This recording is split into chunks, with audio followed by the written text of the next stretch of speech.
Y están ajustando esta mañana detalles. Ya hay hora para el comienzo del cónclave, que será miércoles de la semana entrante. En el Vaticano, César Moreno.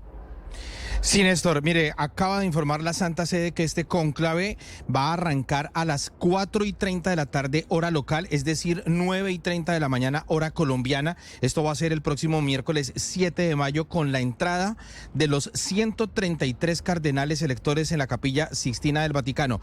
A ver, son 135 los cardenales electores, pero Matteo Bruni, el jefe de prensa de la Santa Sede, también acaba de confirmar que 2 cardenales fijos no van a poder estar por quebrantos de salud.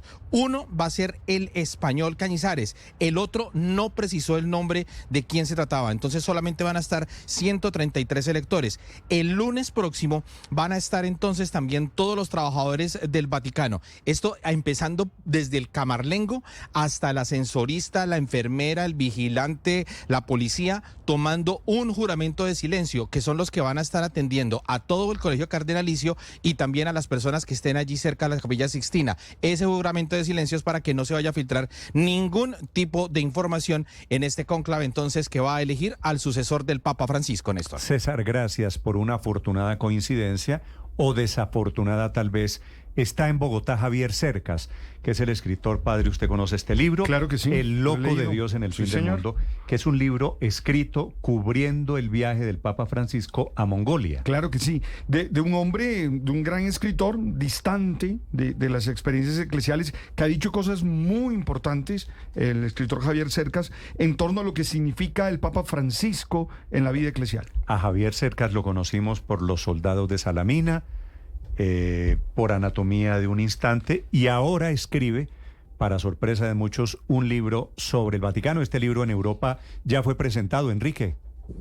Sí, no solo está presentado, sino que está a la venta, y diría que es uno de los libros más vendidos, y por esa casualidad, porque se habla del Papa y se acaba de morir el Papa del que se habla, pues evidentemente Javier Cercas ha estado en el foco de prácticamente todos los medios de comunicación que se lo están rifando para saber su opinión y su punto de vista sobre lo que puede venir, Néstor. Pues es un gusto saludarlo aquí en Mañanas Blue. Don Javier, buenos días.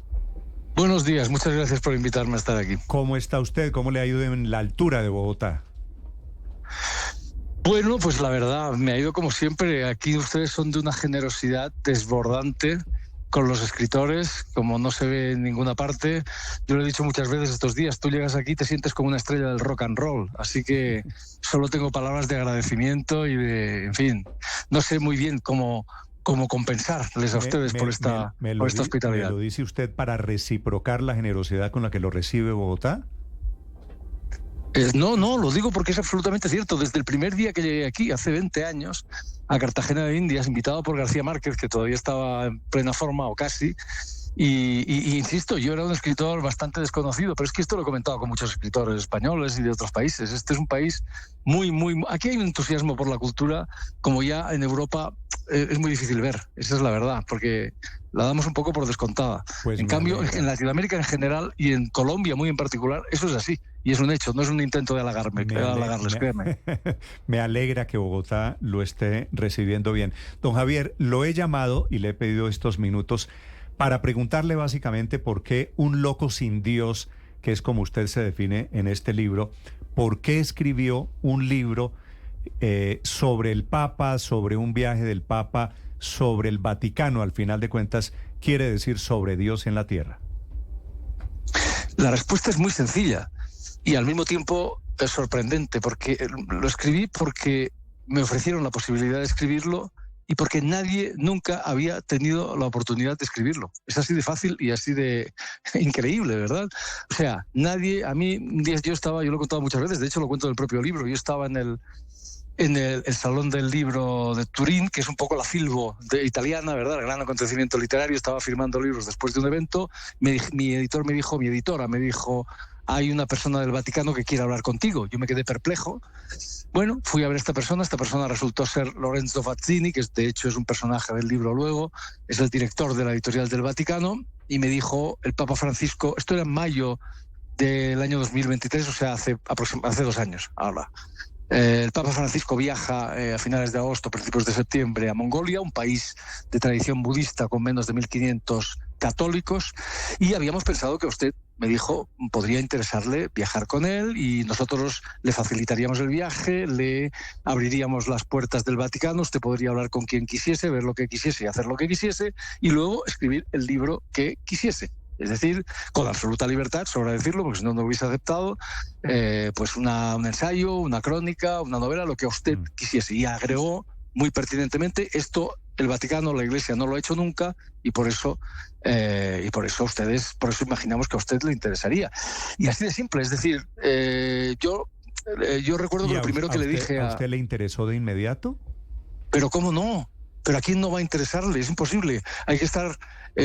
ningún escritor en su sano juicio rechazaría semejante propuesta. Oiga, la Iglesia es... El cristianismo, la Iglesia ha sido una institución absolutamente fundamental desde todos los puntos de vista en los 2000 últimos años de historia, se dice pronto. Entonces, entrar ahí, hablar con la gente, ver qué es lo que realmente hay, quién era este señor que dirigía la Iglesia y quiénes le rodeaban, acompañarlo, etcétera, etcétera, y poder escribir con absoluta libertad, insisto, ellos ni siquiera quisieron leer el libro antes de que se publicase, pues es una oportunidad que nadie ha tenido y que hubiese sido un insensato si lo hubiese rechazado, por supuesto. ¿Qué pasó, don Javier, después, cuando se acerca el editor del Vaticano y le dice, el Papa quiere esto, y usted le dice sí? De ahí en adelante, ¿qué sucedió? Pues lo cuento en 500 páginas casi, ¿verdad? Sucedieron una cantidad enorme de cosas. Mire, le voy a decir una cosa. Yo efectivamente soy ateo, soy anticlerical como el Papa. El Papa es anticlerical, esto es muy importante decirlo. Era anticlerical y esto era una parte fundamental de su discurso. Y bueno, yo lo que intenté antes de llegar allí y durante mi estancia allí y durante estos 2 años que me ha costado escribir este libro, lo que intenté sobre todo y para empezar es quitarme los prejuicios de encima. Es decir, llegar al Vaticano, hablar con la gente sin prejuicios, con la mirada limpia. Porque todo el mundo, y lo hemos visto estos días después de la muerte del Papa Francisco, todo el mundo quiere saberlo todo de la Iglesia y del cristianismo y del Papa Francisco, y etcétera, etcétera, ¿verdad? Estamos llenos de prejuicios, unos a favor, otros en contra. Yo lo que quise es exactamente lo contrario, entender qué es lo que está pasando allí, qué es la Iglesia de Francisco, quién era el Papa Francisco y qué ha ocurrido con esta institución que, insisto, Benedetto Croce, un gran filósofo italiano agnóstico de principios del siglo pasado, decía non possiamo non dirci cristiani, no podemos no llamarnos cristianos. Eso es así. Es decir, nosotros, aunque seamos ateos, aunque seamos agnósticos, todos venimos del mismo sitio, venimos de la gran revolución que fue el cristianismo, venimos de Jesucristo y de Sócrates, de Jerusalén y de Atenas. Entonces, lo que yo he intentado es eso, entender, ¿verdad? El libro al final es una mezcla de cosas, en parte es un ensayo, en parte es una crónica, en parte es una biografía, un ensayo biográfico del Papa, en parte es una autobiografía de un loco sin Dios como yo, como tantos otros que se educó en el cristianismo, en el catolicismo y que luego por el camino perdió la fe.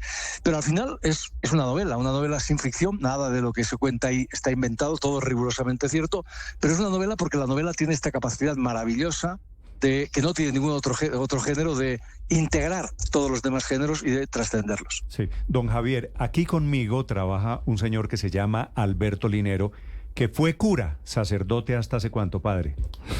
Hasta hace 7 años. Yo le digo padre, pero ya no ejerce. Pero tiene una cosa, me dice que le quiere hacer una pregunta a usted, porque él, a pesar de haber sido cura, o tal vez porque lo fue, también es anticlerical. Y es algo que de pronto tiene en común con usted y con el Papa Francisco, padre. Claro. Maestro, primero un saludo, qué alegría poder conversar con usted. El Francisco que encontró, el Francisco que usted encontró, ¿es un hombre de izquierda? ¿Es un hombre de derecha? ¿Cómo lo asimiló? ¿Cómo lo encuentra usted? Mire, una cosa que he aprendido y que me costó mucho entender es que los conceptos de izquierda y derecha, que yo creo que son todavía válidos en ciertos sentidos, si no nos los tomamos dogmáticamente, esos conceptos no sirven para entender la Iglesia, no sirven para entender al Papa Francisco. El Papa Francisco era en parte de izquierda socialmente, o sea, nosotros a eso que nosotros asociamos a la izquierda, es decir, qué sé yo, ¿no? Eso, la preocupación por los pobres, la preocupación... pero por otro lado, en otros sentidos era era cosas que asociamos a la derecha, como el aborto, como el divorcio, como etcétera, etcétera, etcétera, ¿verdad? Entonces, las categorías de izquierda y derecha, las categorías políticas no sirven mucho para entender a Francisco, o no sirven plenamente. Miren, yo si tengo que decir quién era este hombre, en primer lugar le diré que ante todo era un radical del Evangelio. Es decir, era un señor que se tomaba en serio el Evangelio. Eso es la primera cosa. Y la segunda cosa que le diré como persona era un hombre en lucha consigo mismo. Así lo definiría yo. Es decir, un hombre muy consciente de sus propios defectos, de sus propias flaquezas, de sus propias insuficiencias, que luchó a muerte contra ellas. Hay que recordar una cosa muy sencilla, que no se ha recordado estos días, es muy extraño, que las primeras palabras que el Papa Francisco pronuncia una vez lo nombran, o sea, una vez acepta, mejor dicho, el nombramiento en la Capilla Sixtina, las primeras palabras que pronuncia son: sí, acepto, pero soy un pecador. Eso es lo primero que dice. Y yo me permito humildemente corregirle. En realidad creo que lo que quiso decir es sí, porque soy un pecador. Porque como usted sabe muy bien que ha sido sacerdote, la Iglesia no es el lugar de los triunfadores ni el lugar de los ricos. Bueno, eso ha sido, por desgracia, históricamente, pero la Iglesia de Cristo, el cristianismo auténtico, es el lugar de los perdedores, de los pobres, de los desgraciados, de los que no tienen donde caerse muerto y de los pecadores, porque a quien, como usted sabe muy bien y todos sabemos muy bien, a quien elige Cristo no es a un Superman y a un tipo estupendo y fantástico como sucesor suyo, es decir, como primer papa, elige a Pedro, que le ha traicionado 3 veces, ¿verdad? Que es casi de récord, ¿verdad? En una tarde-noche. Entonces, eso es la Iglesia. La Iglesia de Cristo. Es esa. Cristo, como usted sabe muy bien y como todos sabemos, pero hemos olvidado, era un tipo peligroso. Claro. Jesucristo era un subversivo, era un revolucionario, era un tipo que se rodeaba de gente peligrosa, por eso lo crucificaron. Otra cosa es lo que la Iglesia ha hecho a lo largo de estos 2000 años. Maestro, sobre eso tendríamos mucho que decir. Maestro, esa frase con la que usted ha definido al Papa Francisco, a mí particularmente me toca mucho y por eso me gustaría que ahondara en ella. ¿Cuál frase? ¿Qué significa eso de un hombre que lucha consigo mismo?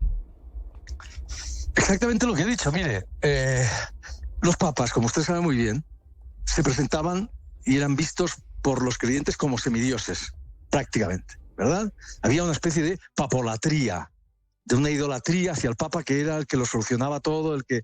Este hombre se ha presentado como lo que es, un hombre de carne y hueso, un hombre que ha tenido periodos oscuros, muy oscuros en su vida, que han sido finalmente los más luminosos, pero que han sido muy oscuros, y que ha confesado sus defectos, que se ha equivocado y ha dicho: ustedes disculpen porque me he equivocado.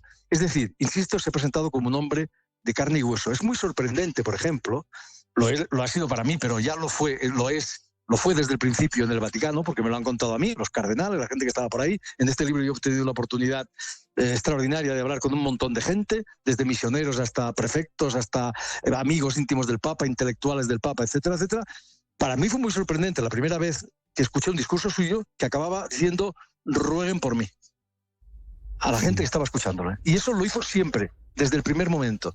Y eso sorprendió también en el Vaticano. ¿Pero qué es esto de que el Papa pide que rueguen por él? Es el Papa el que ruega por nosotros, es el Papa el que salva a los cristianos y a los católicos, etcétera, etcétera. No los católicos los que rezan por el Papa. Es una muestra absoluta de humildad y un tono absolutamente distinto al que estamos acostumbrados. Totalmente, y de conciencia de sus propias, insisto, debilidades. Este era un hombre que no era perfecto, ya se lo puedo asegurar yo. O sea, el retrato idolatrado que hemos visto en estos días, con mucha mermelada que hemos visto en estos días, aunque también hemos visto retratos de otro tipo, pues es falso. Este hombre era un hombre de carne y hueso, era un hombre que tenía defectos y defectos muy serios, y que él lo sabía muy bien, y que él no lo escondía, y que luchó a muerte por ser la mejor persona posible. Por eso creo que de este hombre se puede decir lo mejor que se puede decir de un papa, que es exactamente lo que dijo Hannah Arendt, la gran filósofa, sobre Juan XXIII, que por cierto era el modelo de Francisco. Se quiso de hecho llamar a sí mismo Juan XXIV. Lo que dijo Hannah Arendt fue que Juan XXIII era un cristiano sentado en la silla de San Pedro. Y eso es lo que era este hombre. Así es. Maestro, creo recordar que además de señalar que evidentemente un escritor en sus 5 sentidos no rechazaría una propuesta como la que le hacen a ustedes del Vaticano, había un asunto de índole personal que a usted le inquietaba mucho en un tema familiar, en torno a la vida después de la muerte, a la posibilidad que tenía su madre de encontrarse con su esposo una vez trascendieran la vida terrenal. ¿Qué tiene Mire, Ricardo todavía? ¿No? Su mamá está viva, don Javier, ¿no? Tendrán que leer el libro para que... No, mi madre murió. Mi madre murió ya. No, pero eso que ha dicho usted Pero, exactamente... claro, justamente porque usted en el libro le pregunta y dice, pues básicamente viajar hasta el fin del mundo con el Papa tenía como objetivo responder a esa pregunta. ¿Hay vida después de la muerte? ¿Qué pasa después de la muerte? ¿Qué decía el Papa en el libro y qué pudo haber estado pensando, siendo coherente con lo que decía y pensaba en las últimas horas que vivió hace una semana en el Vaticano? A ver, mire, todas mis novelas y todas las novelas que a mí me importan del Quijote para acá son a su modo novelas policiales, porque en todas hay un enigma y alguien que intenta descifrar un enigma, y eso es la esencia de la novela, de la novela policial. En este caso, el enigma, sin embargo, es un enigma colosal, es un enigma descomunal. Mire, cuando a mí me hicieron esa propuesta, en lo primero que pensé fue en mi madre. Cuando me hicieron esa propuesta en el Salón del Libro de Turín, como acabo de contar, lo primero que pensé fue en mi madre. Mi madre era una persona, como tanta gente de su generación, profundamente católica. Cuando digo profundamente católica, quiere decir profundamente católica. En algún momento se dice en el libro que comparada con la fe de mi madre, la fe del Papa Francisco era un tanto dubitativa. Esto es un poco sacrílego, pero en fin, es una broma. El caso es que era una persona muy creyente. Y cuando mi padre murió, hace ya muchos años, mi madre lo que decía es que iba a ver a mi padre después de la muerte. Porque eso es lo que le había prometido su religión, siempre, desde que era una niña, ¿verdad? Porque eso es lo que promete el cristianismo, porque eso es lo que promete el catolicismo. Entonces yo pensé inmediatamente supe de qué iba a tratar este libro. Es decir, este libro iba a tratar de una cosa muy sencilla, de cómo un loco sin Dios como yo iba a buscar al loco de Dios, que es Francisco. Francisco es el loco de Dios porque se puso Francisco por Francisco de Asís. Y Francisco de Asís, como ustedes recuerdan, se llamaba a sí mismo el folle di Dio, el loco de Dios. Entonces, este loco de Dios, sin Dios, que soy yo, iba a buscar al loco de Dios, a Francisco, hasta el fin del mundo, si hacía falta, para preguntarle si mi madre tenía razón, si mi madre iba a ver a mi padre después de la muerte, para escuchar su respuesta y para llevársela de vuelta a mi madre.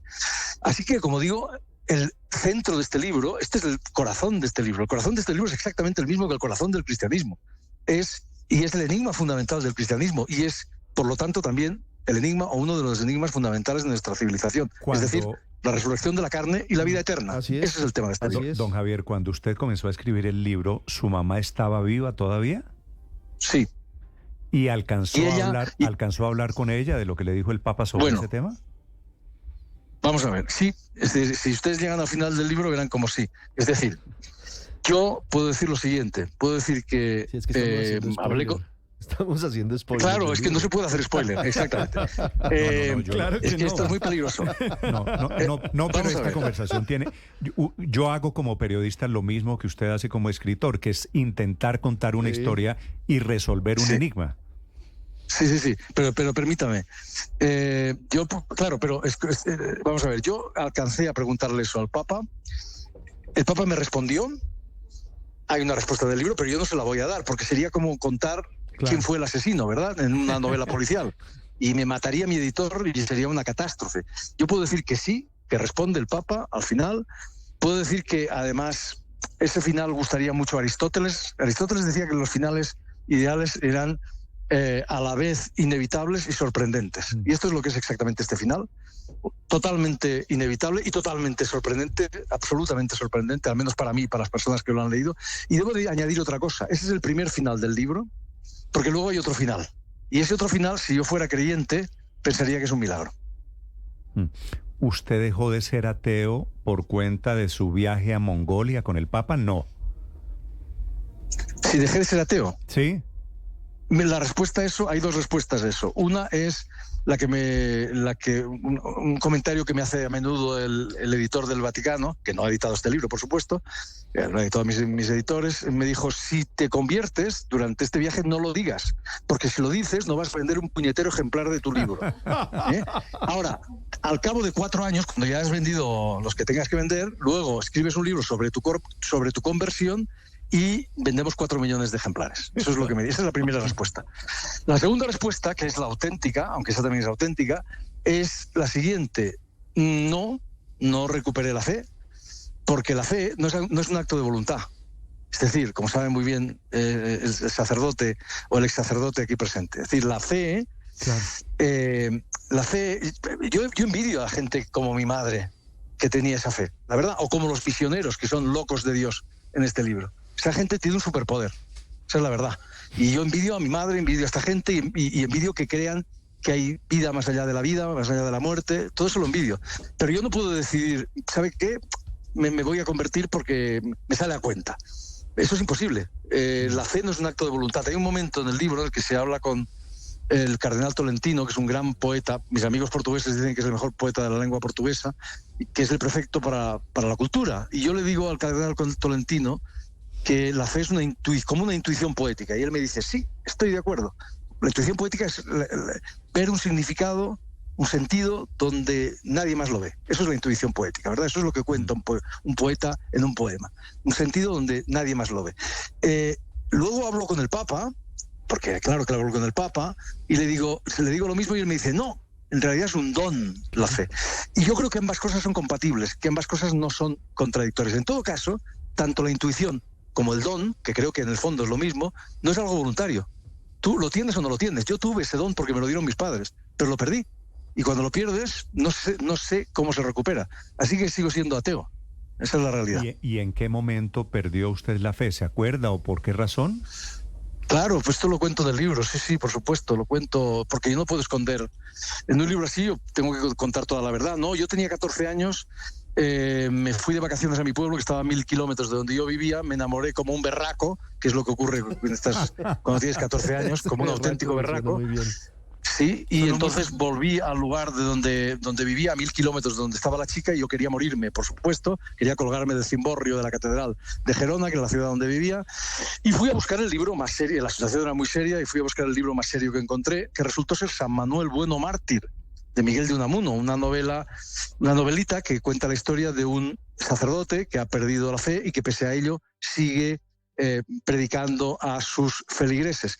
Y en aquel momento, bueno, y además yo leí todo Unamuno inmediatamente después, pues hasta aquel momento yo he sido un chico estupendo, buen estudiante, deportista, en fin, católico, mi familia era muy católica.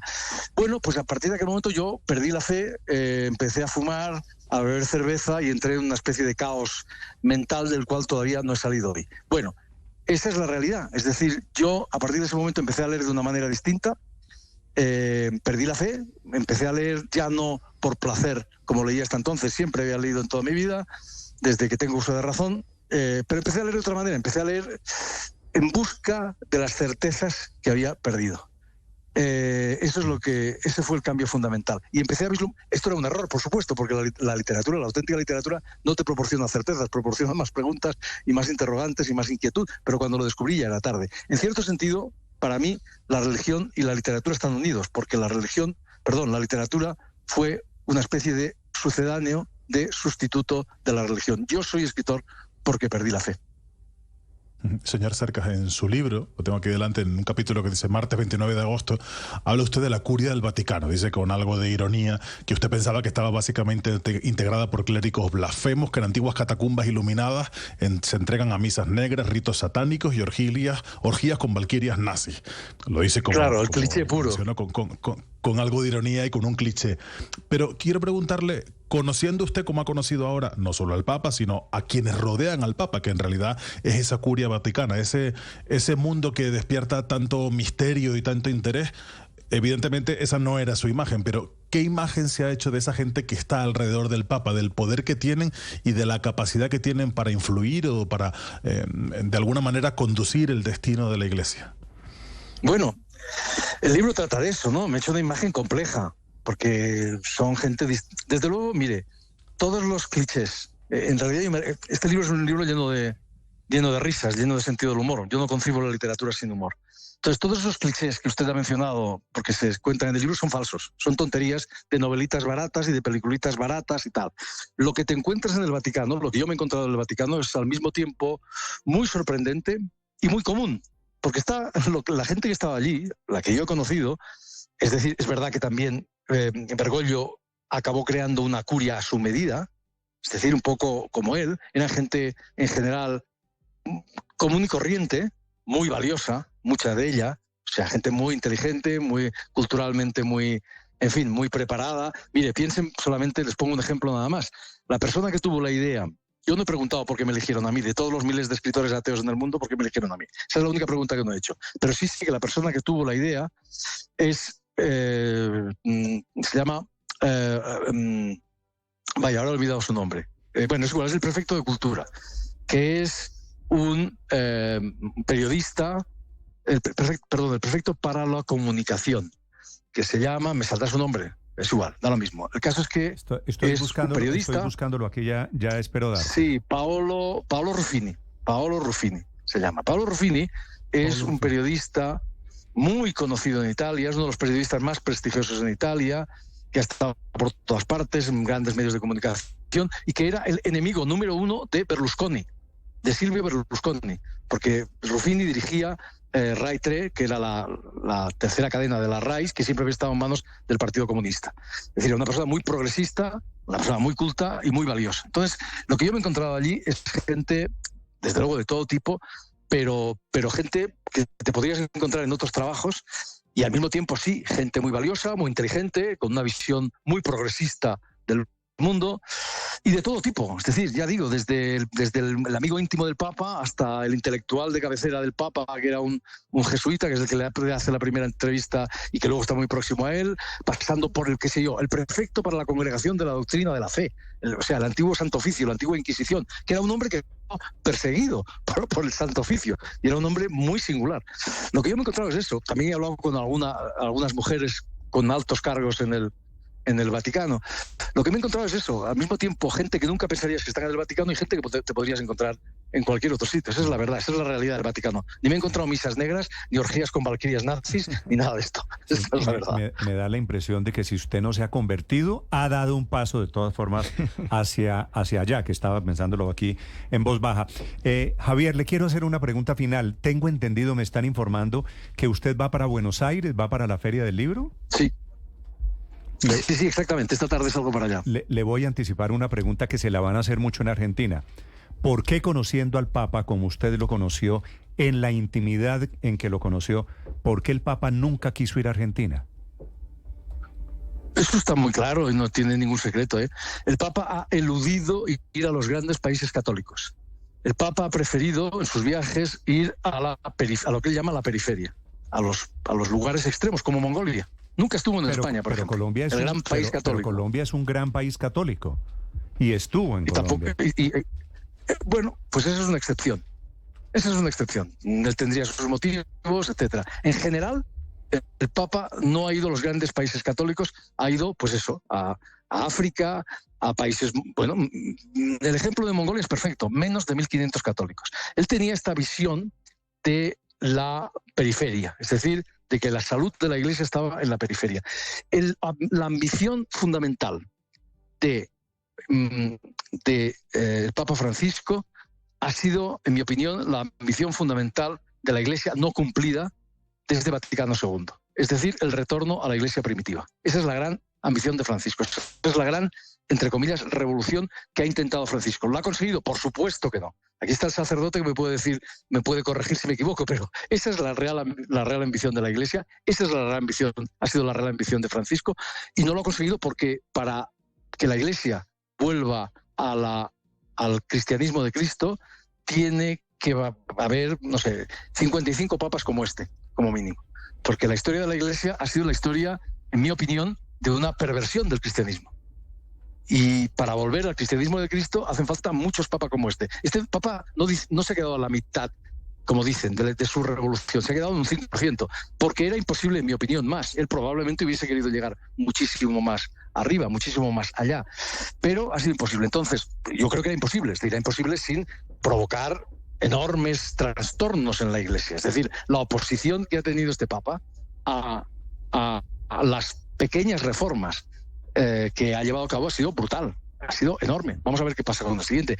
En mi opinión, la explicación de que no haya ido a Argentina, como de que no haya ido a España, como de que no haya ido a Francia y tantos otros países, Colombia es una excepción, bueno, no, pero que es un país católico, ¿de acuerdo? Estuvo en México, estuvo en Brasil, sí, estuvo en Estados Unidos. Pero no estuvo en España, no estuvo en Francia, no estuvo en Polonia, no estuvo... Es decir, esa es la explicación que ha dado. Bueno, yo creo que es en parte cierto. Hay otras razones, por ejemplo, en el caso de España, la Iglesia española ha sido una iglesia muy reaccionaria, muy contraria a él, y por otra parte tampoco podía estar en todas partes, eso es un hecho, y en Argentina le conocían muy bien. No creo que haya que buscarle explicaciones más misteriosas y más enigmáticas. En Argentina seguramente usted se va a encontrar con la tesis de que tiene que ver con el tema político, con el tema Milei, con el tema de elecciones, con el tema Kirchner, con el tema Milei de polarización. Sí, pero Milei no era presidente, acaba de ser nombrado presidente, ¿no? No estaba ahí cuando llegó a Bergoglio, podía haber ido antes. Yo creo que sí, y con los Kirchner, y él es un hombre complicado desde el punto de vista político, con los Kirchner tuvo una muy mala relación, pésima relación, pese a que él venía del periodismo. Bueno, pues consideró que no tenía que ir. No sé si hay que darle más vueltas al asunto, ¿no? Se le pueden dar todas las vueltas que se quieran, pero yo creo que esa idea de la periferia es real, y cumplió con esa idea, eso es real, esa es su visión del mundo, y los grandes países católicos, pues por otra parte no podía ir a todos. No sé, Juan Pablo II estuvo 3 veces en España, si no recuerdo mal, y este no estuvo nunca. Bueno, porque la Iglesia, porque pensaba que no hacía falta su presencia allí. No sé si hay que darle tantas vueltas a estas cosas. Sí, los argentinos supongo que le darán todas las que quieran, pero no sé, y tendrán todas las opiniones que quieran, y sí, y obviamente en Argentina el Papa es algo distinto de lo que lo es en el resto del mundo, pero interpretar al Papa solo en términos políticos me parece un error. Claro que tiene una dimensión política, pero el Papa no es decir, darle demasiada importancia política me parece que es un error. O sea, del Papa, esto es una de las cosas paradojas que yo me he encontrado con este libro, que los medios de comunicación generalistas, cuando hablaban del Papa, solo hablaban de su dimensión política.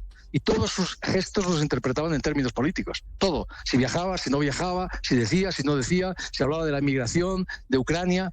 Pero el Papa no es un líder político. El Papa no es Donald Trump. El Papa no es Milei. El Papa no es Petro. El Papa no tiene una capacidad ejecutiva. Él dice lo que piensa y bueno, y eso los políticos creo que no le hacen ni puñetero caso, esa es la realidad. Y en cambio hay un discurso suyo que es el que cuenta, que es el discurso, porque él en lo que tiene autoridad es en la Iglesia, y en cambio, y son muchas millones de personas en todo el mundo. Entonces, es asombroso que en lo que él realmente tiene una autoridad, que es el discurso religioso, de eso no hablase nadie. Y en cambio, en aquello lo que no tiene ninguna autoridad, que es en la cuestión política, la gente no parase de hablar de ello y se interpretasen todos sus actos en términos políticos. Me parece que es un error, me parece que es distorsionar las cosas. Don Javier, y lo digo yo, que soy ateo. No lo digo, yo no soy católico. Me quedaría escuchándolo no soy todo el creyente. tiempo. Ha sido un gusto saludarlo. El libro se llama El loco de Dios en el fin del mundo. Lo escribe un loco sin Dios, ha sido presentado en la Feria del Libro en Bogotá y es un gusto, un honor tenerlo aquí en Mañanas Blue. Don Javier, un abrazo desde Colombia. Muchísimas gracias a ustedes. Un abrazo. 9:15